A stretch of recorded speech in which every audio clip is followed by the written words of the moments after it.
Hello दोस्तों, हम उम्मीद करते हैं कि आप लोग बहुत अच्छे होंगे। तो आज हम बायो के कुछ क्वेश्चन लेके आए हुए हैं जो पसलियों के बारे में था और अस्थियों के बारे में है। तो आप लोग ध्यान दीजिएगा, मोस्ट वीवीआई क्वेश्चन है, तो आप लोग ध्यान दीजिएगा। तो अस्थि और उपास्थि, तो इस दोनों में क्या अंतर है हम लोग वह स्पष्ट करते हैं। तो शरीर को आकृति प्रदान करता है, तो अस्थि क्या करता है, शरीर को आकृति प्रदान करता है। देखिएगा कि आपका चेहरा का आकृति किससे है, आपके हड्डियों से है। हड्डियाँ ऐसे बना हुआ है तब ना आपका आकृति ऐसा सुंदर है। हड्डी नहीं रहेगा, खाली मांसपेशी रहेगा तो आप तो खड़े नहीं होइएगा। तो आगे बढ़ते हैं। कठोर होता है, हड्डी क्या होता है, कठोर होता है, सब कोई को पता है कठोर होता है। और आगे हम देखते हैं, ओसिन प्रोटीन का बना होता है। यह कौन मोस्ट वीवीआई क्वेश्चन है। हड्डी में ओसिन और प्रोटीन का बना होता है। तो किससे ओसिन और प्रोटीन का बना होता है। अस्थि में CO3 और PO4 कैल्शियम कैल्शियम फॉस्फेट होता है, दोनों पाया जाता है। देखिए यहाँ फॉस्फेट है, कैल्शियम है, CO3 है, दोनों पाया जाता है। आगे हम लोग देखते हैं इसमें कि उपास्थि, जो उपास्थि क्या है। हम लोग यह शरीर को आकृति प्रदान प्रदान चल चलीला होता है, लचीला होता है। तो जो शरीर को आकृति प्रदान करता है लेकिन लचीला होता है, जैसे कान का आप हड्डी देखिएगा यह लचीला होता है, तो यह उपास्थि है। नाक का हड्डी देखिएगा तो ये लचीला है आगे की तरफ से, ये क्या है, उपास्थि है। तो आगे हम लोग देखते हैं इसमें क्या है कि यह लचीला होता है, यह कोनिड्रन प्रोटीन का बना होता है। तो ये किसका बना था, कोनिड्रन प्रोटीन का। मोस्ट वीवीआई पूछते का उपास्थि किसका बना होता है, कोनिड्रन प्रोटीन का बना होता है। आगे हम लोग देखते हैं, उपास्थि में केवल CA3PO4 पाया जाता है। कौन पाया जाता है, CA3PO4 पाया जाता है। ध्यान से, यह CA3PO4 पाया जाता है। आगे हम लोग देखते हैं, यहाँ पे देखिएगा आप लोग कि अस्थि को अस्थि से जोड़ने वाला, जो हड्डी से हड्डी में जोड़ता है, बोन से बोन में, जैसे कि आपका रीढ़ का हड्डी हो गया, केहूने का हड्डी हो गया, जैसे हाथ का हड्डी हुआ, तो एक दूसरा जो ज्वाइंट है ना, उस ज्वाइंट को कौन जोड़ के रखता है, तो लिंगामेट। ध्यान दीजिएगा, मोस्ट वीवीआई क्वेश्चन। ऐसे भी आपके बच्चा चाहे कोई भी रहेगा तो पूछ देगा हड्डी से हड्डी में कौन जोड़ के रखता है, तो लिंगामेट। इसको क्या कहते हैं, स्नायु कहते हैं, हिंदी में स्नायु, इंग्लिश में लिंगामेट कहते हैं, लिंगामेट। अब आगे बढ़ते हैं। अस्थियों को मांसपेशी से जोड़ने वाला, तो अस्थियों के अस्थि से जोड़ने वाला तो आपको पता होगा लिगामेंट, लेकिन हड्डी से मांसपेशी में कैसे जुड़ा रहता है। हम लोगों के शरीर में मांसपेशी है तो उसमें कैसे जुड़ा रहता है, हड्डी में चिपका रहता है, तो वो है टेंडन। टेंडन यहाँ देख रहे हैं, केंड्रा केंड्रा कहते हैं टेंडन, हिंदी में केंड्रा कहते हैं। टेंडन टेंडन याद रखिए कि टेंडन ऐसा चीज है जो हड्डी को मांसपेशी से जोड़ के रखता है या मांसपेशी को हड्डी से जोड़ के रखता है। मोस्ट वीवीआई क्वेश्चन है, आपको हम कवर करवा रहे हैं। आगे हम लोग बढ़ते हैं, यहाँ पे ध्यान दीजिएगा। अस्थियों के जोड़ के पास, अस्थियों का जो जोड़ होता है उसके पास साइनोवियर द्रव्य पाया जाता है। साइनोवियर द्रव पाया जाता है। आप लोग सुनिएगा कि पैर में दर्द हो गया, डांड में दर्द हो गया बुजुर्ग आदमी सबको, तो वो किस कारण होता है, साइनोवियर द्रव खत्म हो जाता है, तो हड्डी से हड्डी घसने लगता है, तब दर्द होने लगता है। उसी को बढ़ाने के लिए अर्थो दवा, तो कौन कौन दवा चलाया जाता है, तो कौन द्रव है, साइनोवियर द्रव, जो जेलिस टाइप का होता है। आप समझ लीजिए कि वो शरीर का गिरीस होता है। सेनोवियर द्रव शरीर का गिरीस है, जैसे मशीन का गिरीस है वह शरीर का गिरीस है, सेनोवियर द्रव। मोस्ट वीवीआई आपसे पूछ लेगा, जैसे घुटने में चाहे रीढ़ में चाहे कहूँ भी दर्द क्यों होता है ज्वाइंट पे, तो यह साइनोवियर द्रव खत्म होने के कारण दर्द होने लगता है। याद रखिएगा, यह शरीर अपना खुद बनाता है। आगे हम लोग बढ़ते हैं, एवं इसी द्रव की कमी से गठिया रोग हो जाता है। तो याद रखिए, अगर ये द्रव खत्म हो जाएगा ना तो गठिया रोग भी हो जाएगा।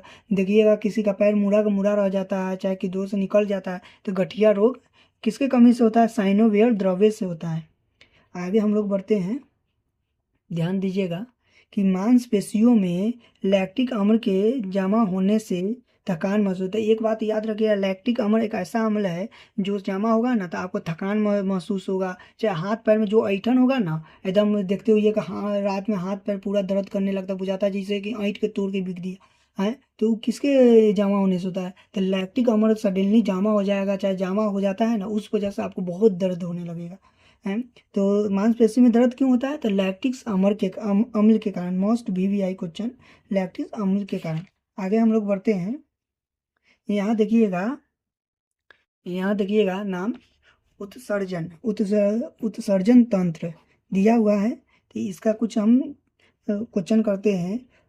अर्थ है बाहर निकालना, बाहर निकालना। जो उत्सर्जन है बाहर निकालना। तो यहाँ पे देखिएगा दिया हुआ है हानिकारक पदार्थ। तो ये क्या, हानिकारक पदार्थ को शरीर से बाहर निकालता है। कोई भी हानिकारक पदार्थ हो शरीर से बाहर निकालना, उसको उत्सर्जन कहते हैं। तो हम लोग पढ़ते हैं कि कौन कौन हानिकारक पदार्थ है। तो CO2 पसीना, नमक थेराई, उसके बाद पदार्थ अमोनिया, यूरिया, ये सब पदार्थ है ना जो हमारे शरीर के लिए हानिकारक है, बहुत हानिकारक है। इस वजह से हमारा शरीर बाहर में निकाल देता है। जैसे कि आप पसीना दे, अगर चमड़ा जलने लगे तो पसीना आने लगेगा, नमक बाहर निकलने लगेगा। अब कोई पानी पी लेते तो यूरिन बाहर निकलता है। खाना खाते हैं तो उसका यूरिया है जो यूरिया के रूप में बाहर एनस के द्वारा निकल जाता है। तो ये सब बाहर निकालना क्या कहा था, उत्सर्जन तंत्र में आता है। आगे हम लोग पढ़ते हैं हानिकारक पदार्थ, उत्सर्जन पदार्थ। हानिकारक पदार्थों को शरीर से बाहर निकालना उत्सर्जन कहलाता है। तो जो हमारे शरीर को नुकसान पहुंचा रहा है उसको बाहर निकालना क्या कहलाता है, उत्सर्जन कहलाता है। हम पहले ही बोले हैं। तो चलिए आगे हम इसके देखते हैं। तथा उत्सर्जन में सहायक अंग उत्सर्जन तंत्र कहलाता है। जो उत्सर्जन करने में सहायक अंग है ना, उसको उत्सर्जन तंत्र भी कहते हैं, वही कहते हैं। आगे बढ़ते हैं हम लोग, ध्यान दीजिएगा। बाहर निकालने वाला पदार्थ उत्सर्जन पदार्थ, बाहर निकलने की क्रिया उत्सर्जन कहलाती है। तो बाहर निकालने वाला पदार्थ क्या है, उत्सर्जन पदार्थ कहलाता है। क्योंकि वो पदार्थ बाहर में निकाल रहा है तो उत्सर्जन पदार्थ हो गया। और निकालने की क्रिया के क्या कहते हैं, उत्सर्जन कहते हैं। तो ये क्रिया रखिएगा। उत्सर्जन तंत्र यहाँ पे देखिएगा, उत्सर्जी पदार्थ निकालने वाला अंग उत्सर्जी अंग कहलाता है। क्या कहलाता है, उत्सर्जी अंग। उत्सर्जन पदार्थ निकालने वाला अंग क्या कहलाता है, उत्सर्जी अंग कहलाता है। आगे हम लोग देखते हैं, यहाँ मानव में प्रमुख उत्सर्जन अंग के बारे में बताया कितने हैं। तो यहाँ पे देखिएगा अंग, त्वचा, पसीना, नमक, थैलिया और पदार्थ सीवम। तो ये सीवम कुछ के नाम दिया क्या है पता नहीं। तो यहाँ पे त्वचा से क्या निकलता है, पसीना निकलता है, नमक निकलता है, थैलिया निकलता है।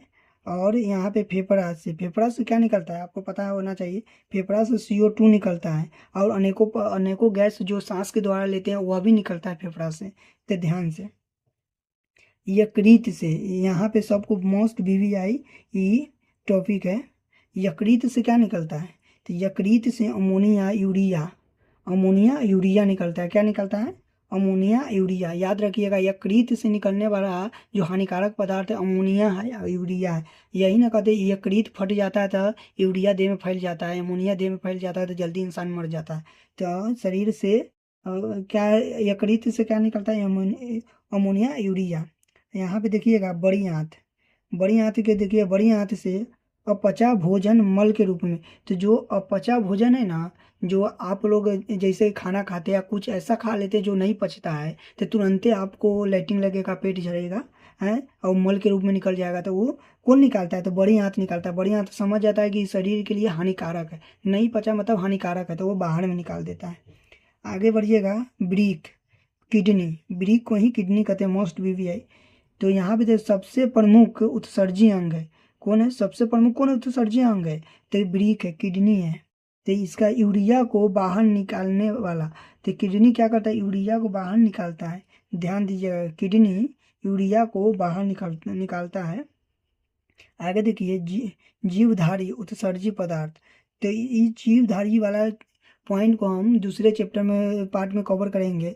आप उत्सर्जन तंत्र के कुछ चैप्टर है ये कुछ पॉइंट है, टॉपिक ऐसे आज कवर किया, मोस्ट वीवीआई पॉइंट है, और पसलियों के कुछ पॉइंट को हम लोग कवर किए हैं जो मोस्ट वीवीआई था है। तो इसीलिए आप लोग ये सब चैप्टर याद करिएगा, पॉइंट याद करिएगा, तो आपको कोई ना कोई एग्जाम जितना हो रहा है ना सब साइंस की तरफ, करेंट अफेयर की तरफ भाग रहा है। वह अब छोड़ दिया है जीके की तरफ, उतना नहीं ध्यान देता, लेकिन यह करेंट अफेयर की तरफ भाग रहा है। तो इसलिए इस पर ध्यान दीजिए। और यहाँ तक वीडियो गए हैं तो बहुत बहुत धन्यवाद।